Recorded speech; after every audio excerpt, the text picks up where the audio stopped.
Good morning and welcome to my new blog. आज blog का day 69। तो मैं घर के बाहर आकर देखता हूँ भैया पहले से ही रेडी खड़े थे बाइक लेकर महबूब चलने के लिए। तो मैं आज सुबह सुबह जैकेट भी पहन लेता हूँ क्योंकि बहुत ज्यादा सर्दी हो गई थी और आप लोगों की कमेंट भी आ रही थी। हम लोगों ने करी हुई देखी। फिर हम और भैया छोटे भाइयों को लेकर निकल जाते हैं इनके स्कूल के लिए क्योंकि ये काफी ज्यादा लेट हो गए थे। हम लोगों की वजह से हम लोग सोते ही रहते हैं। कैसे कैसे लोग रहते हैं यार यहाँ। छोटे भाइयों को उनके स्कूल छोड़ने के बाद हम और भैया दोनों लोग निकल जाते हैं अपने प्लॉट पर। जैसा कि आपको पता है वहाँ घर बनने का काम चल रहा होता है तो वहाँ जाकर हमें खाना देना होता है। ये बुड्ढा मेरे बीच में बहुत बोलता है। प्लॉट पर पहुंचकर देखता हूं तो वहाँ दाऊ वगैरह पहले से ही होते हैं। 9 बजने वाले होते हैं लेकिन अभी तक लेबर आई नहीं होती है काम करने के लिए। उसके बाद हम और भैया दोनों लोग निकल जाते हैं अपने मैनपुरी वाले घर पर जहाँ गाँव से आए वो सामान देना था। घर पर सामान पकड़ाने के बाद हम और भैया दोनों लोग निकल जाते हैं अपनी दुकान पर। दुकान पर पहुंचकर मैं अपनी दुकान की साफ सफाई कर रहा होता हूँ तभी मेरी दुकान पर लल्ला आ जाता है जो कि अपनी जॉब के बारे में बताने लगता है। मैं अपने पीसी पर बैठकर काम ही कर रहा होता हूँ तो अभी ऋतिक भैया भेलपुरी ले आते हैं जो कि काफी ज्यादा स्वादिष्ट थी। बहुत मजा आ रहा था इसको खाने में।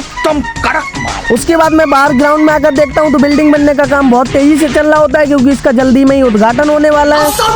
आज काफी ज्यादा सर्दी होती है और अश्विनी भैया के ऑफिस में कोई कॉफी मंगा लेते हैं और मैं भी टाइम पर पहुंच जाता हूँ तो मुझे भी फ्री की कॉफी मिल जाती है। चीटिंग करता है तू। फिर मैं देखता हूँ तो ऋतिक भैया अकेले कॉफी पेलने में लगे होते हैं। वाह क्या लड़का है, वेरी हैंडसम बॉय। फिर काम करते करते मुझे भूख लगाती है तो मैं जल्दी से खाना खा लेता हूँ। खाना काफी अच्छा बनाता है, खाना खा के मजा आ जाता है। ये सब दोगला माफ कर दो। खाना खाने के बाद ऋतिक भैया थोड़ी देर गाने बजा लेते जिससे सबका मूड फ्रेश हो जाता है। कैसा लगा मेरा मजाक। सारा काम खत्म करते करते 4 बज जाते हैं तो मैं अपना बैग उठाकर निकल जाता हूँ अपनी दुकान के लिए। जैसे ही दुकान पर पहुंचता हूँ वैसे ही भैया कहते हैं कि फोल्डर ले आओ जाके, तो मैं तुरंत बाइक उठाकर सीधा निकल जाता हूँ मोबाइल का फोल्डर लेने के लिए। गोदाम पर पहुंचकर देखता हूँ तो किलविच भाई मुझे फोल्डर दे देते हैं फोल्डर चेक करने के लिए तो मैं जल्दी से टेस्टिंग कर लेता हूँ। फिर मेरी दुकान पर ये भाई आ जाते हैं। स्टेशन से इन्हें स्कॉलरशिप का फॉर्म फिल करवाना होता है। जब मैं इनसे पूछता हूँ भाई इतनी दूर से क्यों आए तब बताते हैं कि मैं आपके ब्लॉग देखता हूँ, मैं आपका फैन हूँ, फैन कहीं से भी आ सकते हैं। फिर मेरी दुकान पर ये छोटे भाई लोग भी आ जाते हैं मुझसे मिलने के लिए। ये बताते हैं मैं भी आपके ब्लॉग देखता हूँ।